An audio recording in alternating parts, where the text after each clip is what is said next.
Sobat Bawaslu, sekarang kita lagi ada di program Bawaslu Corner. Tentunya bersama saya, Anissa Raihana. Saya akan membantu jalannya dialog kita pada kali ini. Dan tentunya juga bersama narasumber kita, Bapak Dian Antarja SHI, selaku Koordinator Pengawasan Hubungan Antar Lembaga dan Hubungan Masyarakat. Bagaimana Pak kabarnya hari ini? Alhamdulillah sehat. Sehat, Alhamdulillah. Jadi Pak, kali ini kita akan membahas terkait pengawasan pilkada di masa pandemi COVID-19 ini. Jadi pasca keluarnya PKPU nomor 5 tahun 2020 dan bahwasanya juga pilkada serentak ini akan dilaksanakan pada tanggal 9 Desember 2020 ya Pak ya. Artinya tahapan pilkada ini akan dilaksanakan sesegera juga, seperti itu. Jadi ingin mengetahui saja nih Pak, bagaimana sih kesiapan teman-teman Bawaslu Tarakan dalam mengawasi setiap tahapan pilkada kali ini Pak? Ya, terima kasih.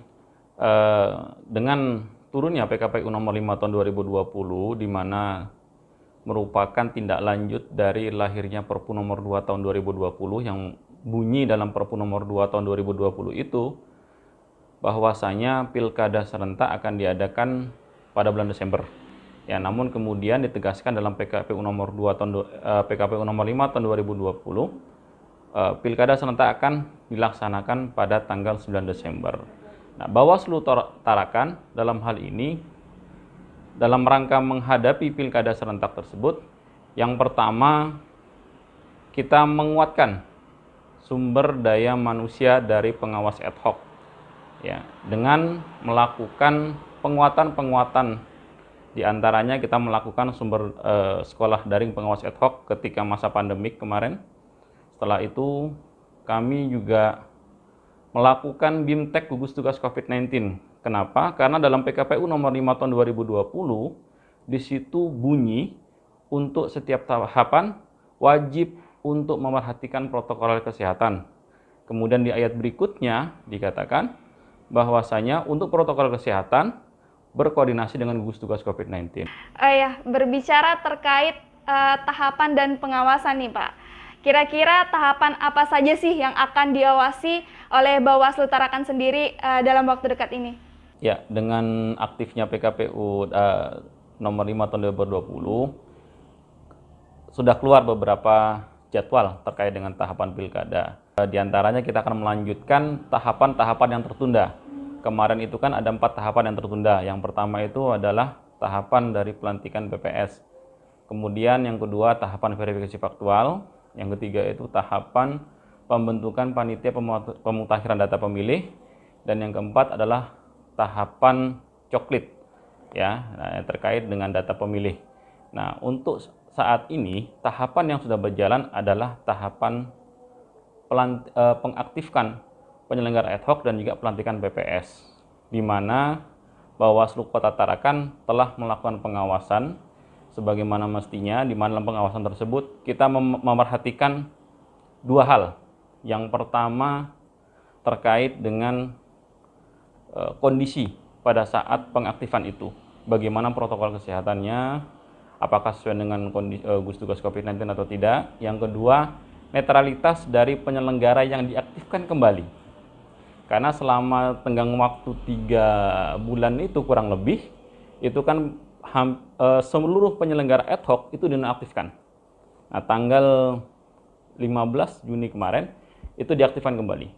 Nah, kemudian setelah diaktifkan, tugas kedua dari pengawasan adalah mengawasi jalannya verifikasi faktual calon persorangan, di mana dalam verifikasi faktual ini ada 2 tahapan, yaitu tahapan awal dan tahapan verifikasi faktual. Tahapan awal adalah tahapan penyerahan berkas B11 KWK dari KPU kepada PPK dan PPS. Nah, itu dilakukan pada tanggal 24 sampai tanggal 29 Juni. Nah, kemudian setelah itu diserahkan, maka teman-teman daripada Bawaslu ini akan melakukan pengawasan verifikasi faktual calon persorangan yang dilakukan oleh teman-teman PPS yang dalam jangka waktu 14 hari terhitung sejak diserahkannya berkas B11KWK calon perseorangan. Begitu. Oke, sejauh mana nih kira-kira Pak Dian keyakinan dari teman-teman Bawaslu Tarakan sendiri bahwasanya teman-teman Bawaslu Tarakan ini siap melakukan pengawasan di masa pandemi COVID-19 ini? Mungkin Pak Dian bisa berikan contoh konkretnya jika memang teman-teman dari Bawaslu Tarakan sendiri untuk siap melakukan pengawasan di masa pandemi ini. Ya,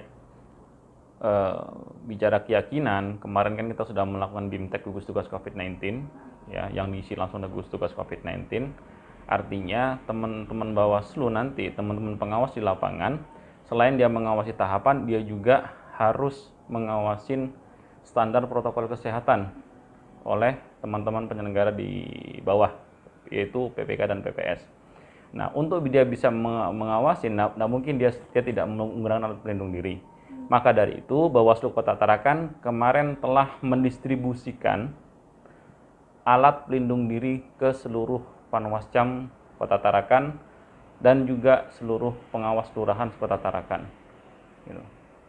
Jika dilihat dari segi normatif nih, Pak Dian, kira-kira panduan apa sih dari teman-teman Bawaslu Tarakan untuk melakukan pengawasan di lapangan nantinya? Ya, untuk landasan normatif bagi Bawaslu dalam melakukan pengawasan, karena kita adalah tahapan pemilihan gubernur dan wakil gubernur untuk wilayah Kaltara, yaitu menggunakan Undang-Undang 10 tahun 2016. Di mana dari Undang-Undang 10 tahun 2016 ini menurunkan PKPU, ya, di mana PKPU ini akan menjadi landasan teknis bagi KPU dalam menjalankan tahapan. Dan Perbawaslu sebagai landasan teknis Bawaslu dalam melakukan pengawasan. Untuk pencalonan itu sendiri, PKPU yang digunakan adalah PKPU nomor 1 tahun 2020, perubahan dari PKPU nomor 18 tahun 2019, perubahan dari PKPU 15 2017, dan perubahan dari PKPU 3 tahun 2017. Kemudian untuk Perbawaslu pencalonan gubernur ini dia menggunakan Perbawaslu 14 2019, perubahan dari Perbawaslu 10 tahun 2017. Demikian. Baiklah, sahabat Bawaslu, itulah tadi dialog kita terkait pengawasan pilkada di masa pandemi COVID-19. Sebelumnya saya ingin mengucapkan banyak terima kasih dulu nih pada Pak Dian sudah meluangkan waktunya kali ini. Makasih Pak.